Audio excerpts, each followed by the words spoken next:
This is my first design analysis sort of video, and we will be analyzing crowns.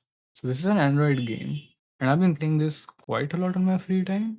I'm not saying this is a particularly good game or anything, by the way, but it is a game that I want to just point out some things about, which I found really cool. So, first of all, what is this game? Simply speaking, this is a puzzle game, but I also want to sort of talk about what a puzzle game is in this context. But first, I want to describe what the game is. Basically, think in a chess board, you have to place 9 queens. So I'll actually open chess.com quickly.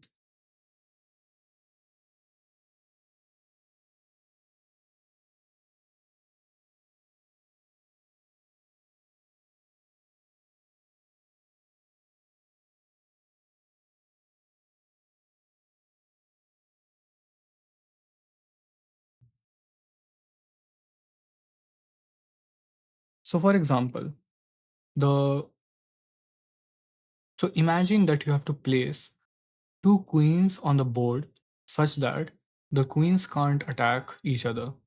So, for example, in this case, this queen covers these squares and this queen covers these squares, and they don't intersect with each other, right? So you can see all the lines that are going through, they don't intersect each other. So that's the gist of the game crowns. But to make it a little bit more complex, there is another restriction on color regions. So you can see these color regions. These color regions all must have at most one, they need to have exactly one quote unquote crown. So they call them crowns. I call them queens, but it doesn't really matter. The point is that ultimately each row and each column should have exactly one crown, as well as each region should exactly have one crown. So that's the gist of the puzzle. Now, as I said, this is a puzzle game, and it's very distinctly a puzzle game because I categorize puzzle games in two different categories. One is similar to this. So this is Unblock Me. This is also a puzzle game. And the idea in Unblock Me is that you have to move these blocks so that this one block can pass through this opening. When you look at a puzzle game like this or a puzzle game like this, I think of them as pure puzzle games, whereas a more computer, more involved puzzle game would be Minesweeper.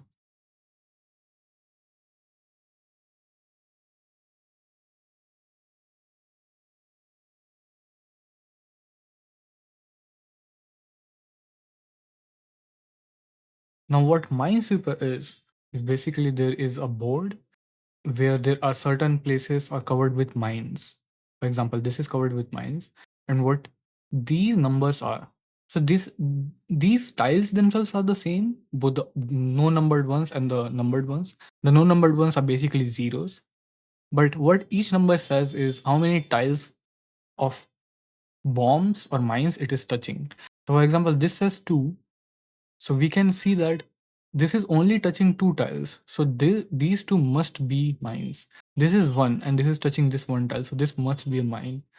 This is 1. So any of these three, one of these is a mine and so on. That's the basic gist of the game that Minesweeper is. You can see, for example, here, if these two are in fact mines, then nothing else here will be a mine because it's 2. So there is maximum of, this is exactly 2 mines. Now, a game like this, you need a computer to play it. You need a quote unquote game master to play it because you can't just look at this board right now and solve the puzzle. You cannot tell where exactly what mines will be in the entire board. Whereas that's not true for this game. You can look at this and you can figure out. It will be difficult, especially because this is a particularly high numbered level, so it's an advanced level. But you can figure out how to solve this without having to actually interact with the game. You can look at this image and you can figure it out in your head. Similarly, Crowns is a game where you can figure out the answer without having to interact with the game. There is actually a lot of different interactions that help you. For example, you can see this black dot. What this is basically it lets you mark places It lets you mark these corners and these diagonals, so that you don't forget where crowns are not supposed to be. This is a setting which actually doesn't allow you to place crowns in invalid locations. But you don't need any of that. All of that is just for your convenience. Ultimately, you literally can place them anywhere. And when you look at a puzzle, when you just look at this board, you can indeed figure out where everything should be. I think I made one mistake, which is you're not allowed to put. I said that you're not allowed to put crowns in diagonals, but I think you can do that. You just can't do them in closer diagonals, but you should be able to do that in diagonals in general. But that's just a small point, anyways. What I want to talk about is, firstly, this is a pure puzzle game, right? So that makes it different from a lot of other puzzle games, for example, Candy Crush or, as I said, Minesweeper, which are more of a computer puzzle game. They're more involved. They're not pure puzzle because you need a game master or you need some sort of entity controlling the game in order for the game to progress, right? There's an element of randomness, there's an element of information that you don't have that you need to solve them. So that's a distinction between a pure puzzle game like this, where you can just look at the board without any of these, by the way. Like these are just them showing the game itself in their Google page, but you don't need this. You can just look at the pure board with the color regions and you can just figure out how to solve it. Now, why am I talking about this and what do I like about it? The first thing, as I said, there are color regions, right? On the surface, it looks very simple. Like, okay, you're making color regions to make it a bit more complex. But I think it's actually a really, really smart way to create this game and make it more interesting. Design solutions that are really good don't feel like a bandage to solve a problem, but they make the game more in depth just by their presence, and they just happen to solve one problem. And this is one of those cases. In a lot of games, it feels like the solution that is given to you to solve a particular problem is specifically designed for that problem. For example, in a lot of games, you'll have a particular weapon or a particular ability that counters a particular enemy. So it feels like one is designed for the other, and it doesn't really contribute to the overall gameplay loop. Doom Eternal is something that has caught in a little bit of this, where some of the weapons specifically are good against only some of the enemies and not other than that for anything else. In general, I feel the same about RPGs, where leveling up the entire system is sort of old, and frankly, I feel it's outdated, and people are just using it even today just because it's a relic. But there are so many things that could be improved, but right now they are just being carried on, because what leveling up does is increase your strength, increase your certain abilities, right? For example, your agility, your dexterity, whatever. It lets you carry more weapons or something. But all of these are just basically you grind for that and you get that, right? It feels like a solution to a problem specifically designed for that solution. Whereas the color region, it makes the game in this case just more dynamic. It introduces new strategies. It makes you look at color regions and the board in general in a very different way. It doesn't just feel like a solution to how do we make this game more complex, especially from the game designer's point of view as well, because now they have to be careful about how they make the color regions, because that now affects how the game is played. And from the player's point of view, the addition of this color region system doesn't feel like a solution to anything. It just feels like a new rule that you have to follow, and it makes you think of the game in a different way instead of just thinking, oh, I can't do this just because of this reason. Right? Because, anyways, you wouldn't be able to do it. If you play the game, you'll know what I'm talking about. But it's a very, in my opinion, genius strategy. The other thing that I like is the overall implementation of the game. There are many small little things that make up the game that are very cool. For example, there's a daily level puzzle system there is a lot and a lot of puzzles. I'm pretty sure a lot of puzzles were auto-generated, but the puzzles that are created by these people, they only have one unique solution, which is not true all the time. Like if you auto-generate a puzzle, if you play some community-made levels, there are multiple solutions to the same puzzle. There can be, but their puzzles have one unique solution, which makes it much more interesting and a little bit more difficult because you have to go through. In one sense, it's a bit more difficult because you have to go through the exact thought process of solving the puzzle. But in the other hand, it also makes it easier because you can sometimes guess what the answer will be. And because there's only one solution, it basically makes it easier to pigeonhole the solution. If you don't know what pigeonhole is, it basically means that you narrow down the possibilities based on the other options available to you. Sort of like um, answering by elimination, finding the answer by eliminating the wrong answers. There is a puzzle creator as well, which is something that I always appreciate being in a game. And there are many difficult puzzles. But there are a few more things which I want to point out, which is this game is not perfect. If you play the game, you'll see a lot of small bugs or issues with the game. One thing that I really find adorable is when you finish a level, there is a small animation of the level being finished, right? It's a celebratory animation. You can even see this in their trailer right now. So I'll show it to you. So next move, they'll put a crown here and they'll solve the puzzle, right? So right now they'll put the crown here. Look at how massive this is. Half of the board is overlapping with what is supposed to be the zoomed in icon. This is going out of the board. This is covering this up, but also is being covered by other stuff. This looks messy and this looks unfinished, and it has been for a while. This game has received a lot of updates, but it has kept this problem for a while. But that's part of what I love about it because the game developers understand that this doesn't matter, like this a specific thing. Look at how bad this looks, but they understand that this is not the game. This is just part of the game, and it ultimately doesn't matter whether or not this specific part looks good or not because the main point of the game itself is to solve the puzzles, and that's what they are focusing on. The other part is about ads. Now it's an Android game, so we have to talk about ads. I will preface this by saying that I have an app on my phone, NetGuard, which basically can block internet from certain apps.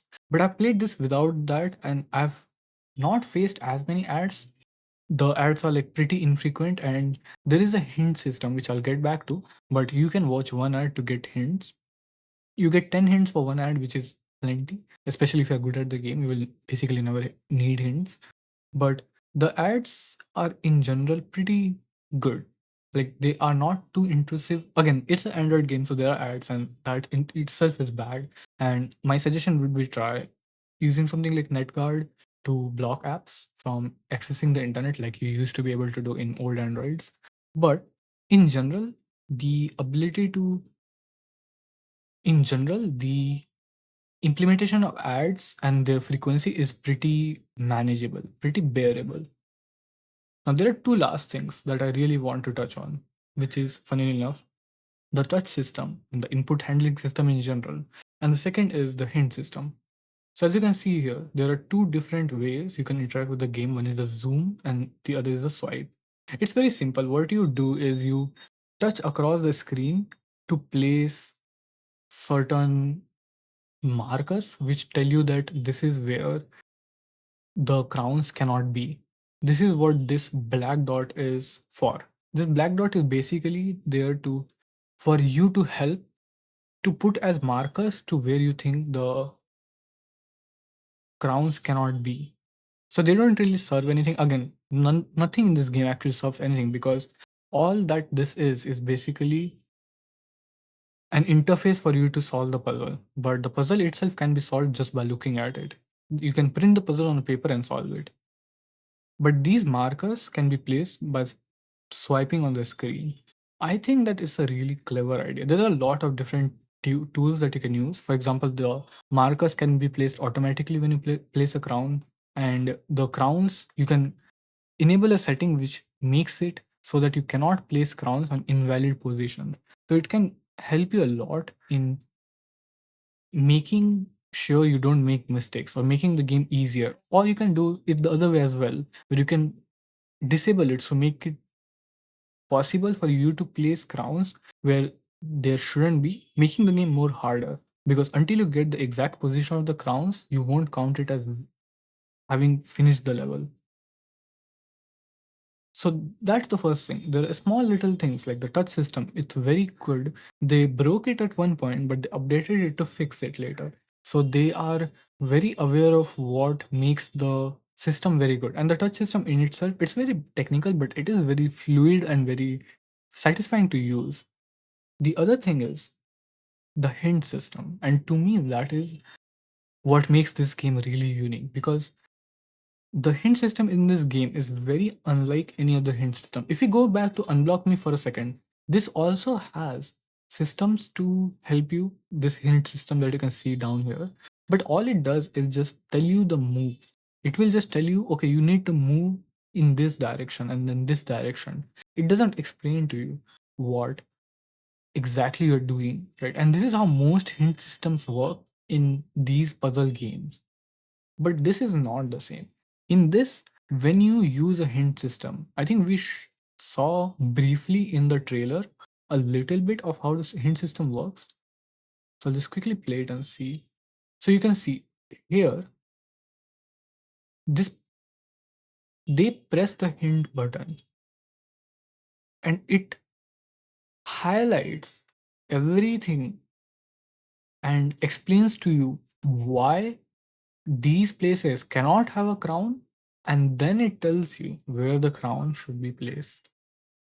It is not perfect by any means.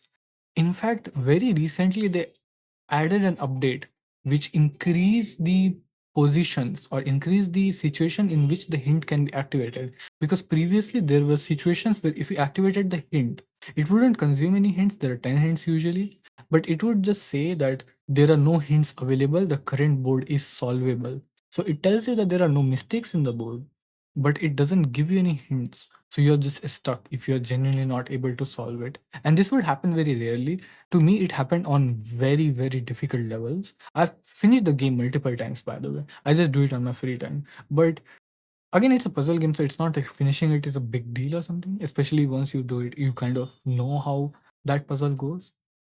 But there are like 1500 puzzles or something.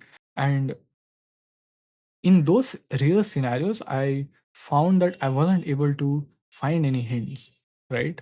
But they have added some new hints which I've not been able to find, because now I'm good enough at the game that I genuinely never need hints, and I don't remember where I would need hints previously, so I can't pinpoint exactly what to do to get those new hints. So if any developers are listening, I would love to hear what the new hints are. But my point is that this is a hint system that was made with care, that was made with passion, because there is no need for this hint system. You could remove this hint system from the game and it doesn't change anything.